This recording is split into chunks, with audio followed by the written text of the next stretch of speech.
¿Y si las portadas de los más grandes periódicos, los reportajes de televisión e incluso algunos bestsellers hubieran sido secretamente orquestados, no por redacciones, sino por la propia CIA?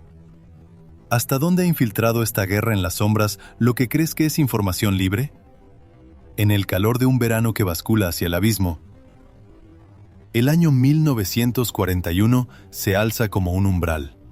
El mundo arde, Europa tambalea, Londres apenas se mantiene en pie.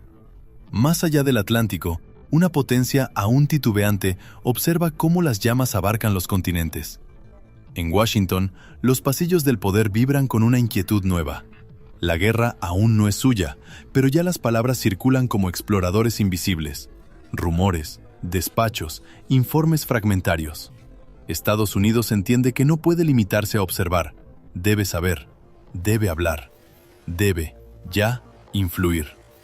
Al mando, un hombre al que pronto apodan Wild Bill, Donovan, abogado de Wall Street, héroe condecorado de la Gran Guerra. Un rostro duro, una energía que no se dobla. Roosevelt lo elige porque sabe que Donovan no teme a las zonas oscuras ni a las apuestas arriesgadas. El mandato es amplio, demasiado amplio para los espíritus timoratos. Recoger información, centralizarla, leer entre líneas, pero también, ya, hablar al mundo. No solo mediante discursos oficiales, sino a través de relatos, noticias, rumores orientados. Propaganda, sí, pero envuelta en el manto respetable de la información. En el fragor de las bombas que caen sobre Europa, el COI aprende a manejar las palabras como armas. Panfletos caen de los aviones.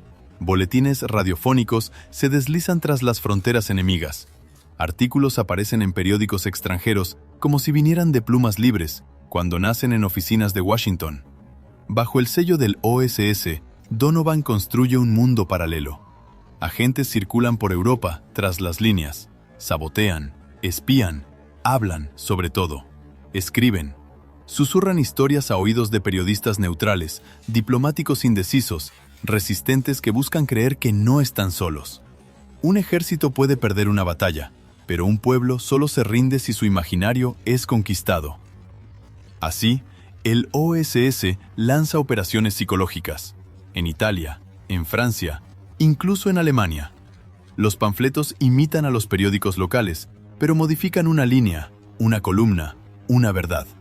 Los boletines de radio parodian a los emisores nazis y deslizan, en el flujo familiar, una duda, un sarcasmo, una brecha en la certeza. Los fragmentos de esta criatura despiezada se dispersan. Parte de las funciones se dirigen al Departamento de Estado, otra se desliza hacia el Departamento de Guerra, y una tercera, más oscura, se recoge en una unidad oculta, la Strategic Services Unit, alojada en el corazón del Departamento de Guerra. Nada, sin embargo, desaparece realmente. Los hombres permanecen, los saberes sobreviven, esperan su hora. La Unión Soviética no se retira, avanza. Las democracias populares se levantan en Europa del Este, una a una, como peones volteados. En Washington, el tono cambia. La paz es solo una máscara. Otro conflicto comienza, invisible, total, y tanto más peligroso cuanto que se nutre de ideas, de miedos, de relatos. El 26 de julio de 1947, Truman firma el National Security Act. Este texto es una carta, un fundamento. Crea el National Security Council, nuevo templo donde se elaboró la estrategia global. Y sobre todo, da nacimiento a una criatura destinada a reinar en las sombras, la Central Intelligence Agency, la CIA. Su mandato es claro y difuso a la vez: recopilar el espionaje, analizar, asesorar. El NSC podrá confiarle funciones adicionales, no escritas, no nombradas, secretas. En estas pocas palabras se anida un destino, un mundo de acciones clandestinas, de operaciones psicológicas, de manipulaciones aún no reveladas. Se abre un nuevo frente. No se sitúa ni en Berlín, ni en Seúl, ni en Atenas. Atraviesa las conciencias. A finales de 1947, América se convence de que debe golpear primero en esta guerra de las mentes. Los soviéticos, ya, inundan Europa de mensajes. Radio Moscú resuena a través de las fronteras. Periódicos comunistas, revistas, folletos llevan la palabra de Moscú hasta los suburbios de París, de Roma, de Berlín. Así, en diciembre de 1947, un memorándum discreto lleva un sello pesado, NSC 4A. Este texto, poco hablador en apariencia, otorga a la CIA un nuevo poder. Puede, a partir de ahora, llevar a cabo operaciones psicológicas secretas contra la URSS y sus aliados. No comunicados oficiales, campañas disimuladas, relatos susurrados al viento, atribuidos a otras manos. Pero esta primera piedra no basta. La guerra de las ideas se extiende, gana en violencia. Italia se prepara para votar. El Partido Comunista es poderoso, arraigado, impulsado por la miseria y la leyenda de la resistencia. En Washington se teme un cambio del mundo libre desde las urnas italianas. El documento habla fríamente de propaganda, de guerra económica, de acciones subversivas contra estados hostiles. Palabras calmadas para actos que no lo serán. Ya no es solo una defensa, es una ofensiva, asumida, pero negada en público. A su cabeza, un hombre ya marcado por la guerra secreta, Frank Wisner, exmiembro de la OSS. Conoce Europa desde dentro, sus fisuras, sus ilusiones. Para él, el comunismo no es solo un adversario político, es una fe rival, una iglesia hostil. Quiere librar una guerra total contra ella, pero invisible, una guerra cultural. Wisner recibe de Washington una misión cuya magnitud lo embriaga tanto como lo asusta. El OPC debe coordinar las operaciones clandestinas, todas. Sabotaje, apoyo a las redes anticomunistas y, sobre todo, la propaganda, la influencia, las narrativas. El OPC se convierte en una forja. Las ideas se baten, se recombinan, se disfrazan de voces extranjeras. Panfletos políticos, editoriales, crónicas literarias nacen allí, viajan y reaparecen en los kioscos de Roma, de París, de Múnich. En la sombra, otro rostro, más discreto, se acerca a este centro de gravedad. Allen Welsh Dulles. Durante la guerra, jefe de estación de la OSS en Berna. Ha observado a los nazis, las resistencias, las diplomacias de doble cara. Sabe, mejor que nadie, que los libros y los periódicos pueden, a veces, pesar más que el acero. Después de 1945, Dulles asesora, orienta, teje vínculos. Pronto, se convierte en subdirector de planes. Observa el OPC, observa a Wisner, aprueba sus intuiciones. Dulles no cree en la neutralidad de las ideas. Ve en los intelectuales, los periodistas, los artistas tantas armas potenciales al servicio de la política exterior estadounidense. Alrededor de ellos, la estructura burocrática se transforma. El OPC, inicialmente entidad especial, comienza a imbricarse en la CIA como una hoja que se inserta más profundamente en el mango. Las operaciones especiales de inteligencia, el Office of Special Operations, cruzan sus caminos. En 1952, la fusión se hace formal. OPC y OSO se reúnen bajo un mismo techo, un mismo mando, la Directorate of Plans. Más tarde, se llamará Directorate of Operations. Detrás de estos términos fríos, una realidad candente. La maquinaria clandestina dispone ahora de un corazón único, dirigido hacia un objetivo vasto y difuso a la vez, el espíritu de los pueblos. Wisner y Dulles no se contentan con alinear presupuestos. Tejen una red que envuelve prensa, edición, radio, cine, organizaciones culturales. Archivos, más tarde, hablarán de estos hilos. Los historiadores, como Hugh Wilford y Frances Stonor Saunders, leerán en los documentos desclasificados la magnitud de la red que se forma en esta época. Periódicos estadounidenses, ya poderosos, se convierten en palancas. Sus ediciones internacionales llevan, lejos, narrativas escogidas. Artículos, escritos en Nueva York, reaparecen, traducidos, adaptados, en diarios aliados. Las palabras no solo portan la opinión estadounidense, la proyectan, la plantan como una bandera en otros imaginarios. Paralelamente, en las callejuelas aún en ruinas de Italia, Francia, Alemania Occidental, surgen nuevas publicaciones, revistas anticomunistas, diarios independientes. Detrás de algunos de ellos, el dinero circula en silencio. Fundaciones privadas, de nombre respetado, adelantan fondos. Pero, detrás de estas fundaciones, otra fuente late: la CIA. El OPC utiliza estas pantallas, estas fachadas, para regar discretamente títulos que, poco a poco, anclan un relato. El comunismo no es una liberación, sino una nueva servidumbre. En Washington, Nueva York, París, Roma, Berlín, periodistas se convierten en enlaces. Algunos son extranjeros, corresponsales fascinados por esta América que parece encarnar el futuro.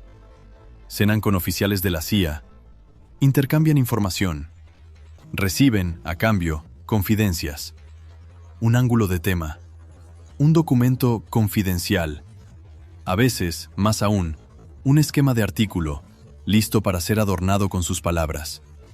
Otros son estadounidenses, basados en el extranjero.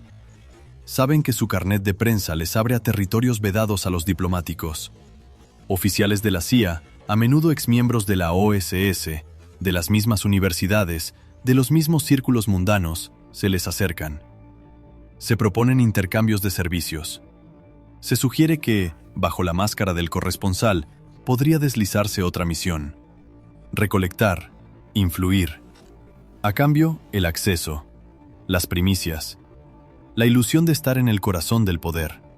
Todo esto ocurre en un contexto en el que América se tensa. 1947. La doctrina Truman sienta las bases de la Guerra Fría. Estados Unidos se compromete a contener el comunismo en cualquier lugar donde avance. En junio del mismo año, el Plan Marshall promete reconstruir Europa Occidental, pero también vincularla a Washington a través de los flujos de dólares y relatos. En 1948, el bloqueo de Berlín encierra una ciudad y revela la brutalidad de un mundo dividido en dos. Los aviones estadounidenses que abastecen la ciudad traen harina, carbón, pero también, a través de los periódicos que transportan, otro tipo de alimento: la idea de un campo de la libertad opuesto al de la coerción. Luego viene 1949. China cambia. Los comunistas ganan la victoria. En el mapa, un gigante rojo se erige. En 1950 estalla la Guerra de Corea. Las armas vuelven a hablar. Pero detrás de los cañones, las radios también gritan. Cada bando describe al otro como una amenaza absoluta, un enemigo sin rostro. En Estados Unidos, esta tensión exterior alimenta una fiebre interior. El macartismo se levanta como una ola oscura. El Comité de Actividades Antiestadounidenses de la Cámara multiplica las audiencias, rastreando la sospecha de simpatía comunista en los estudios, las universidades, las redacciones. El senador Joseph McCarthy surge en 1950, agitando listas, acusaciones. El miedo circula, se aloja en las conversaciones privadas, en las salas de redacción, en las oficinas de la CIA. En este clima, las operaciones psicológicas encuentran una justificación ferviente. También golpean, saturan el espacio con sus relatos. ¿Debemos permanecer desarmados? El argumento es simple, seductor, peligroso. Para responder a la propaganda soviética, América debe manejar la suya. Sin embargo, el marco jurídico sigue siendo nebuloso. La CIA se mueve en un intermedio. Las directivas del NSC le otorgan un mandato amplio, pero sin directrices precisas para la propaganda clandestina. El Congreso vigila, a distancia, a través de algunos comités secretos, pero sin aclarar realmente las zonas de sombra. La ley, aquí, deja intersticios donde la ingeniosidad y el celo pueden transformarse en excesos. En este vacío relativo se teje una red, silenciosa, progresiva. Los oficiales de la CIA, a menudo egresados de Harvard, Yale, Princeton, encuentran en las grandes redacciones rostros conocidos. Antiguos compañeros de promoción, hermanos de fraternidades estudiantiles. Las fronteras entre el mundo de los espías y el de los periodistas se difuminan alrededor de vasos compartidos y recuerdos comunes. El reclutamiento rara vez se hace por contrato escrito. Es informal, sutil. Primero se ofrece una confidencia, luego una colaboración puntual. El periodista se convierte en fuente, a veces colaborador. Las palabras permanecen borrosas, los roles se entrecruzan. El corresponsal en el extranjero puede, al mismo tiempo, transmitir elementos de lenguaje, probar reacciones locales, sondear entornos políticos. Para algunos agentes, la cobertura periodística se convierte en una máscara ideal. Se presentan como reporteros para diarios estadounidenses. Circulan con un cuaderno, una cámara, una libreta de notas. Las embajadas se abren más fácilmente a ellos que a un diplomático oficial. Los opositores, los exiliados, los militantes clandestinos los acogen, tranquilos por el aura de la prensa libre. Detrás de sus preguntas, sin embargo, se realiza otra recopilación, para otras oficinas, en Langley. Los dirigentes de grandes medios no son todos ingenuos. Algunos se muestran incluso con gusto disponibles. La lucha anticomunista les convence de que la prensa debe, a veces, participar en el esfuerzo nacional. Propietarios, editores, directores de redacción discuten con representantes de la CIA. Aceptan arreglos discretos. Tantas puertas entreabiertas que los historiadores de las décadas siguientes encontrarán, fragmento a fragmento, en las investigaciones realizadas sobre esos años. Es recién en los años 1970 que este término comienza a circular en la literatura de investigación. Algunos periodistas, como Deborah Davis, hablando de Katharine Graham y del mundo del Washington Post, mencionan un programa secreto de influencia de la CIA sobre los medios. Otros autores retoman este nombre, lo difunden. Se convierte en una etiqueta conveniente para designar un conjunto difuso de prácticas, manipulaciones, colaboraciones. Los hechos, ellos, hablan un lenguaje menos espectacular, pero más sólido. Muestran, pedazo a pedazo, una injerencia real. Cooperaciones, a veces remuneradas, entre la CIA y periodistas. Financiamientos ocultos de medios extranjeros. Artículos inspirados, enmendados, sugeridos por funcionarios de la sombra. Frente a esta mezcla de pruebas fragmentarias y relatos ampliados, se hace necesaria una distinción. Por un lado, lo que está documentado, memorandos, informes, testimonios concordantes. Por otro, el uso de la etiqueta Operación Mockingbird, retomada en críticas radicales, discursos conspiracionistas, sin que jamás un documento oficial venga a confirmar la existencia de un programa único con ese nombre. Entonces, se impone una decisión a quien quiere contar esta historia con rigor y pasión. Usar Operación Mockingbird como una bandera conveniente, no para afirmar que un solo programa, codificado así, habría orquestado todo, sino para designar, en una palabra, una constelación de prácticas de influencia mediática desplegadas por la CIA desde la génesis de la era Wisner y Dulles. Una palabra, entonces, para un conjunto. Un canto de pájaro para una pajarera de voces guiadas, de plumas orientadas. Al salir de la Segunda Guerra Mundial, en el tumulto de la Guerra Fría naciente, América no se contenta ya con defender sus fronteras. Empieza a moldear, deliberadamente, el espejo en el que el mundo la ve. Y este espejo, ahora, no es solamente de vidrio, es de papel, de tinta y de ondas. Operación Mockingbird.